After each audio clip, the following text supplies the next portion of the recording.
नमस्कार, स्वागत है आप सभी का। आज की वीडियो में हम विश्व के भूगोल के अंतर्गत दिया गया दूसरा टॉपिक सौरमंडल। तो इस टॉपिक के अंतर्गत यहाँ पर दिए गए वन लाइनर क्वेश्चन आंसर और साथ ही यहाँ पर दिए गए इंपॉर्टेंट फैक्ट को आज की वीडियो में हम अध्ययन करेंगे। तो शुरू करते हैं आज की वीडियो को। इससे पहले हमने प्रीवियस वीडियो में ब्रह्मांड के विषय में डिटेल से अध्ययन किया। अगर आपने वह वीडियो नहीं देखी है तो प्लीज उसे आप जरूर देखिएगा। इसी क्रम में आज की वीडियो में हम सौरमंडल के विषय में अध्ययन करेंगे। तो सबसे पहले आपको याद रखना है सौरमंडल यानी सोलर सिस्टम क्या है। तो सूर्य के चारों ओर चक्कर लगाने वाले ग्रह, उपग्रह, क्षुद्र ग्रह, उल्काएं, धूमकेतु तथा आकाशीय पिंड आदि का समूह जो है वह सौरमंडल कहलाता है। और सौरमंडल का मुखिया सूर्य है। इसके अलावा जो 8 ग्रह हैं उनमें है बुध, शुक्र, पृथ्वी, मंगल, बृहस्पति, शनि, अरुण और वरुण। जो बुध, शुक्र, पृथ्वी और मंगल है यह चारों ग्रह तो यह कहलाते हैं आंतरिक अथवा पार्थिव ग्रह। और बृहस्पति, शनि, अरुण और वरुण कहलाते हैं बाह्य अथवा जोवियन ग्रह। और मंगल तथा बृहस्पति के बीच जो पट्टी होती है इसे कहते हैं क्षुद्र ग्रह पट्टी। तो आपको यहाँ से याद रखना है आंतरिक अथवा पार्थिव ग्रह कहलाते हैं बुध, शुक्र, पृथ्वी और मंगल। बाह्य अथवा जोवियन ग्रह कहलाते हैं बृहस्पति, शनि, अरुण और वरुण। नेक्स्ट यहाँ पर दिया गया है सूर्य के दूरी के अनुसार अनुक्रम।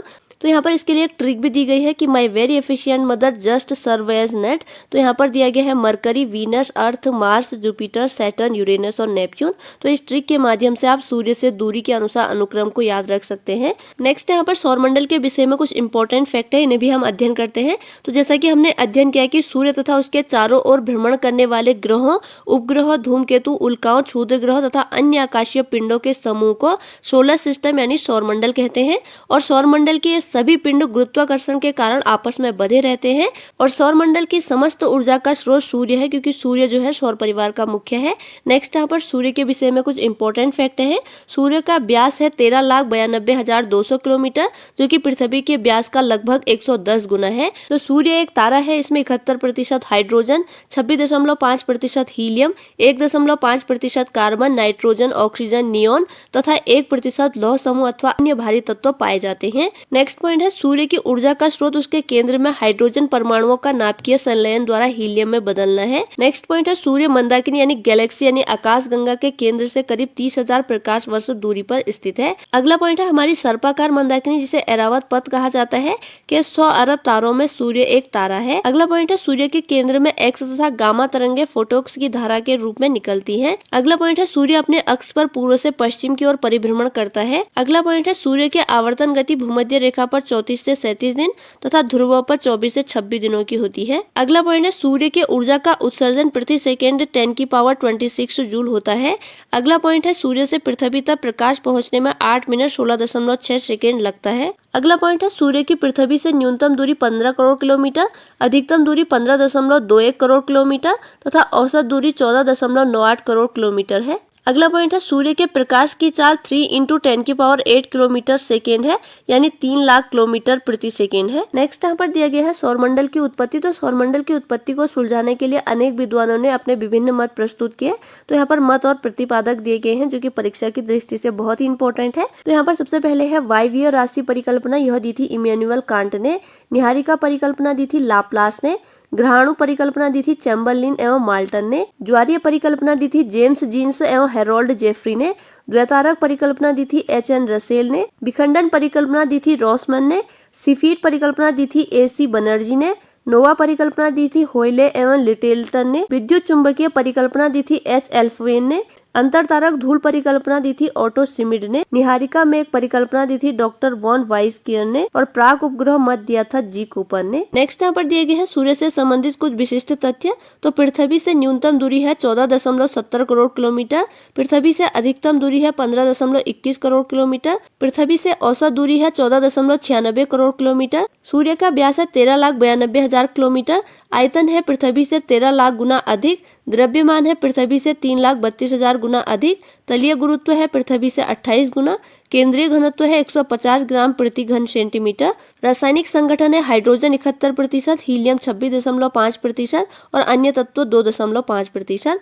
नेक्स्ट है फोटोस्फीयर ताप यानी सतह का ताप। तो यह है लगभग 6000 डिग्री सेंटीग्रेड। केंद्र का ताप है 15 मिलियन डिग्री सेल्सियस। सूर्य के धब्बों का ताप है 1500 डिग्री सेल्सियस। ऊर्जा उत्सर्जन है 10⁻26 जूल प्रति सेकेंड। केंद्रीय दबाव है 1 अरब एटमॉस्फेयर और अक्ष पर घूर्णन अवधि है 25 दिन। मध्य रेखा के सापेक्ष 135 दिन ध्रुवों के सापेक्ष। सूर्य की आयु है 5 बिलियन वर्ष लगभग और सामान्य तारे का संभावित जीवन काल है 10 बिलियन वर्ष लगभग। और सूर्य के प्रकाश की गति है 3 × 10⁸ मीटर सेकेंड यानी 3 लाख किलोमीटर सेकेंड। अगला प्रश्न है, हमारी आकाशगंगा के केंद्र की परिक्रमा करने में सूर्य को कितना समय लगता है? तो लगभग 25 करोड़ वर्ष। अगला प्रश्न है, सूर्य की ऊर्जा किस क्रिया से उत्पन्न होती है? तो नाभिकीय संलयन द्वारा। नेक्स्ट यहाँ पे इंपॉर्टेंट फैक्ट है, सूर्य के केंद्र में उपस्थित सभी पदार्थ अत्यधिक उच्च तापमान यानी लगभग 15 लाख डिग्री सेंटीग्रेड के कारण गैस और प्लाज्मा अवस्था में पाए जाते हैं। अगला प्रश्न है, सूर्य के सबसे निकट स्थित तारे प्रोक्सिमा सेंचुरी की दूरी कितनी है? तो यह है 4.24 प्रकाश वर्ष। अगला प्रश्न है, पृथ्वी अपने परिक्रमा पथ यानी ऑर्बिट में लगभग किस माध्य वेग से सूर्य का चक्कर लगाती है? तो 29.9 किलोमीटर प्रति सेकेंड वेग से। नेक्स्ट यहाँ पे इंपॉर्टेंट फैक्ट है, किसी ग्रह का अपने अक्ष पर घूमने को परिभ्रमण तथा सूर्य के चारों ओर चक्कर लगाने को परिक्रमण कहते हैं। तो इसे हम एक उदाहरण के माध्यम से समझते हैं। तो मान लीजिए यहाँ पर है सूर्य और यहाँ पर है ग्रह पृथ्वी। तो जब ग्रह अपने अक्ष पर चक्कर लगाता है यानी पृथ्वी खुद के चक्कर लगाती है तब इसे कहते हैं परिभ्रमण यानी रोटेशन। और जब पृथ्वी सूर्य के चक्कर लगाती है यानी कि सूर्य के चारों ओर चक्कर लगाती है तो इसे कहते हैं परिक्रमण यानी कि रिवॉल्यूशन। तो आई होप आपको समझ में आया होगा कि ग्रह का अपने अक्ष पर घूमने को परिभ्रमण कहते हैं और सूर्य के चारों ओर चक्कर लगाने को परिक्रमण कहते हैं। अगला प्रश्न है, दिन रात किस कारण होते हैं? तो पृथ्वी का अपने कक्ष पर घूर्णन के कारण दिन रात होते हैं। अगला प्रश्न है, ग्रह यानी प्लेनेट क्या है? तो वे अप्रकाशहीन पिंड जो सूर्य के प्रकाश से प्रकाशित होते हैं तो उन्हें कहते हैं ग्रह। अगला प्रश्न है, पृथ्वी यानी अर्थ किन ग्रहों के मध्य स्थित है? तो शुक्र एवं मंगल के बीच स्थित है पृथ्वी। अगला प्रश्न है, आकाश में कितने तारामंडल है? तो आकाश में 88 तारामंडल है। नेक्स्ट यहाँ पर दिया गया है, आकार के अनुसार ग्रहों का अवरोही क्रम। तो यहाँ पर जो 8 ग्रह हैं उनमें सबसे बड़े से छोटे की ओर लगाना है। तो सबसे पहले है बृहस्पति, फिर शनि, फिर अरुण, फिर वरुण, फिर पृथ्वी, फिर शुक्र, फिर मंगल, फिर बुध। तो आकार एवं द्रव्यमान के अनुसार सबसे बड़ा ग्रह है बृहस्पति और सबसे छोटा ग्रह है बुध। नेक्स्ट यहाँ पर दिया गया है, घनत्व के अनुसार ग्रहों का अवरोही क्रम। तो सबसे पहले घनत्व जो सबसे ज्यादा है वह है पृथ्वी पर, फिर बुध, फिर शुक्र, फिर मंगल, फिर वरुण, फिर बृहस्पति, फिर अरुण, फिर शनि। तो शनि का घनत्व सबसे कम है और पृथ्वी का घनत्व सबसे अधिक है। नेक्स्ट है आंतरिक या पार्थिव ग्रह। तो जैसा कि हमने अध्ययन किया तो आंतरिक ग्रह है बुध, शुक्र, पृथ्वी और मंगल। नेक्स्ट यहाँ पर दिया गया है बाह्य या बृहस्पति या जैवियन ग्रह।